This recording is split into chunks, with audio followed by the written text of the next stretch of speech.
நீங்கள் அனைவரும் பொது குருத்துவம் திருமுழுக்கு பெற்ற அனைவரும் பொது குருத்துவத்தில் இருக்கிறீர்கள். நீங்கள் அரச குருத்துவ கூட்டம். அப்ப நாங்க யாரு? பணி குருத்துவம். இந்த அரச குருத்துவ கூட்டத்திற்கு பணி செய்ய அழைப்பு பெற்றவர்கள் தான் நாங்கள். நாங்கள் எல்லாம் தலைவர்கள் அல்ல, நாங்கள் எல்லாம் பணியாளர்கள். யாருக்கு? அரச குருத்துவ கூட்டம். இறைவன் உங்களை எங்களை விட உங்களை டாப்ல வச்சிருக்காரு. உண்மையா இல்லையா? பெருமையா இருக்கா இல்லையா?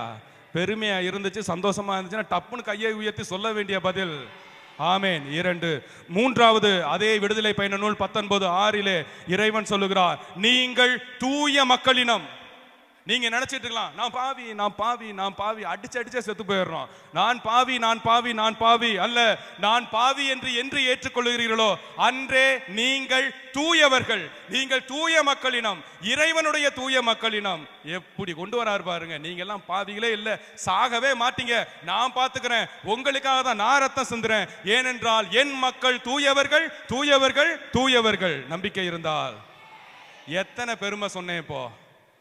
3. 4வது பெருமை 1 பேதுரு 2:9 4வது பெருமையாக, நீங்கள் கடவுளால் தேர்ந்தெடுக்கப்பட்ட வழிமரபு. கடவுளால் தேர்ந்தெடுக்கப்பட்டவர்கள். அதில் தான் யோவான் நற்செய்தி 15ஆம் அதிகாரம் 16வது வசனம் மிக தெளிவாக ஆண்டவர் சொல்லுவார்.